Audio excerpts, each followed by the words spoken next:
Hi friends, అందరికీ నమస్తే. రేపటి నుంచి ఆంధ్రప్రదేశ్ వ్యాప్తంగా భారీ వర్షాలు కురిసే అవకాశం ఉంది ఫ్రెండ్స్. ఇప్పుడే ఈ వార్త అయితే రావడం జరిగింది. ఏ జిల్లాల్లో వర్షాలు పడతాయి, ఏ జిల్లాల్లో పడవో ఈ వీడియో అయితే డిస్కస్ చేసుకుందాం. ఫస్ట్ టైం కనుక నా ఛానల్ చూస్తున్నట్లయితే ఒక లైక్ వేసుకోండి, సబ్స్క్రైబ్ చేయండి. రేపు బంగాళాఖాతంలో అల్పపీడనం ఏర్పడే అవకాశం ఉందని విపత్తు నిర్వహణ సంస్థ తెలిపింది. దీని ప్రభావంతో 3 రోజుల పాటు భారీ వర్షాలు కురుస్తాయని పేర్కొంది.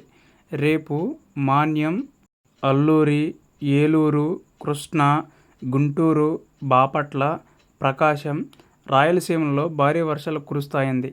శ్రీకాకుళం, తూర్పుగోదావరి, వైఎస్ఆర్, అన్నమయ్య, చిత్తూరులో మోస్తరు వర్షపాతం పడతాయని తెలిపింది.